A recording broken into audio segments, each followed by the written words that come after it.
Guys, I'm really delighted to welcome to the podcast a friend of mine, Robert Agostinelli.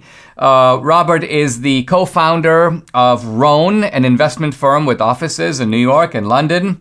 Before that, he was at Lazard Frères. He was at Goldman Sachs. He is a great guy and a conservative. And Robert, welcome to the podcast. Delighted to have you. I still fondly remember that you called me one day out of the blue and said, let's go to Gettysburg. And I forget if we took my plane or yours. No, I'm kidding. We took your plane. But I'd never been to Gettysburg. And not only was it an adventure and wonderful to be there, but I mean, you cracked me up with one anecdote after another. My favorite, by the way, which I want you to tell, is how you had a role, even if a small role, in actually selecting the French cabinet. In other words, you were on the plane with Nicolas Sarkozy, who had just been elected. Say what happened. Right. So he had just been elected the night before, and we flew secretly to escape for 2 or 3 days before the inauguration down to Malta to get on Vincent Bolloré's yacht, which was a big yacht.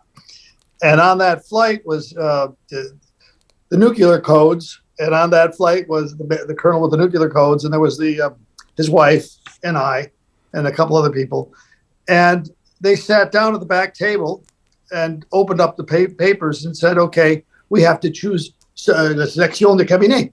And so I sat with the two of them, and I had the most powerful time of my life. I said, "That guy, he doesn't make any sense." Veto that guy. He won't work. That's fantastic. Well, Robert, you have written a very powerful and, to me, moving article about your high school. This is Aquinas Institute in Rochester, New York. In a way, a famous high school. And you were a student there, but you also got to know the famous Roman Catholic Bishop Fulton Sheen. I didn't know that you were an altar boy serving in Mass with Fulton Sheen. This is amazing. And you had, it seems, a wonderful experience. You say a formative experience at Aquinas Institute. And then years later, now that you're a big shot, you're a tycoon, I guess the Aquinas Institute decided we can get some coins out of Robert. Let's invite him and his family back. Tell what happened. That's exactly what happened. They've been soliciting me for some years now. And I had a sense, the echo chamber suggested that not all was good in Mudville. And I thought carefully about going up there. I was going to see my aunts and uncles because they're quite old.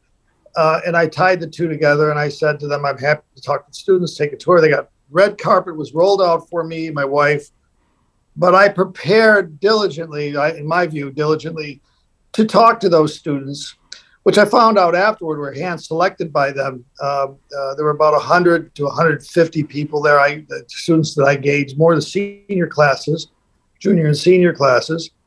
And I borrowed, which I told everybody, the concept of my talk on a one that Sheen had given me in 1967, which I understood after I studied it. He'd actually given Dinesh in 1947 on the radio, and the concept was on hell and the Iron Curtain. And it played right in on steroids to where we are today.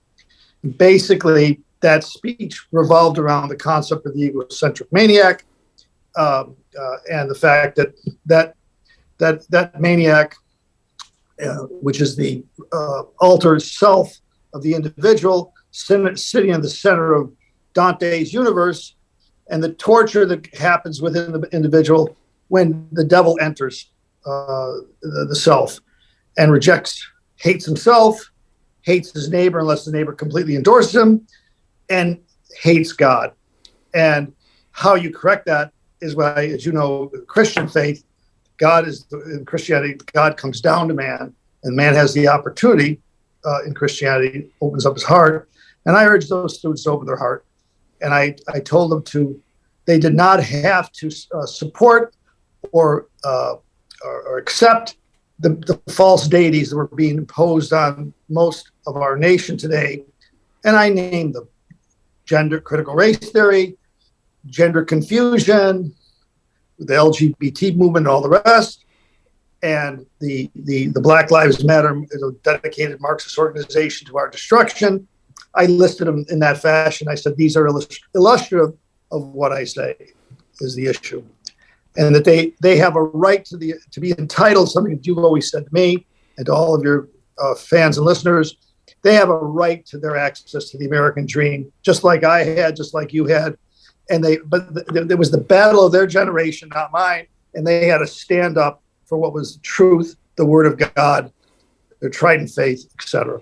I mean, Robert, you're would you not say, an embodiment of that American dream? You grew up in modest, I assume, middle-class circumstances in Rochester.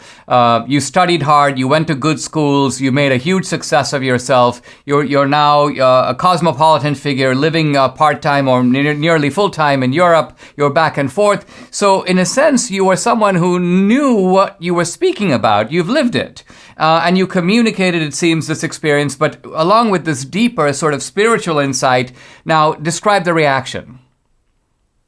Well, my wife also spoke, and she spoke.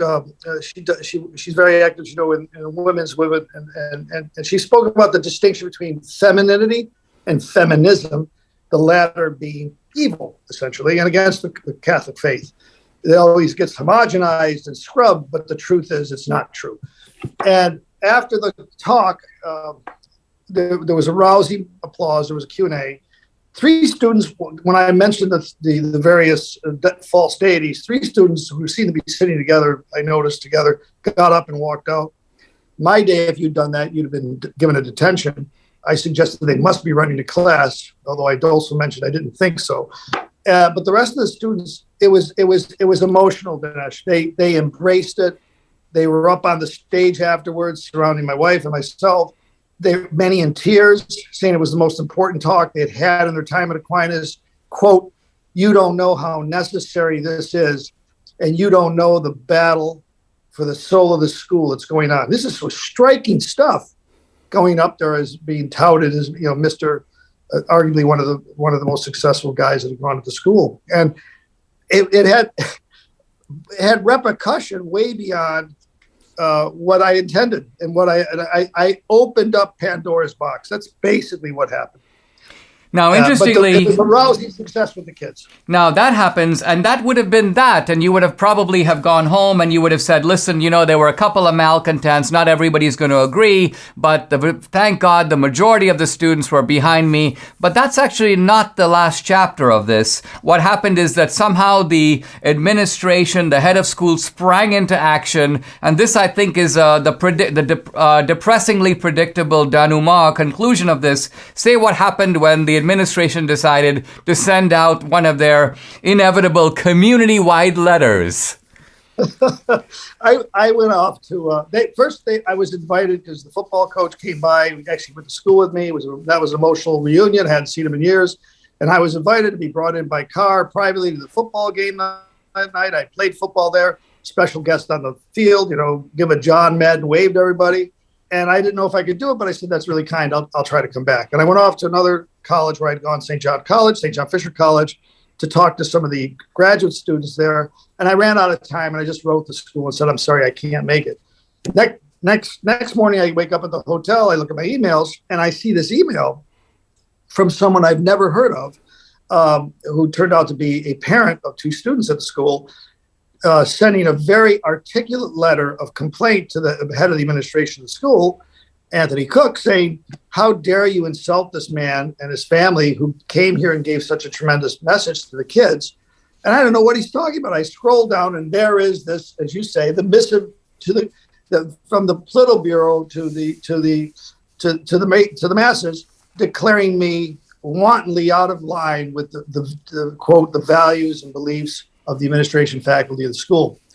And later on, I read another email where he had disinvited me on spurious technical grounds that nobody was going to be allowed. No private people were allowed at the match on the field, and hope you have a good trip. So he didn't come right out and say what he'd done. He didn't announce to me. He sent out this missive.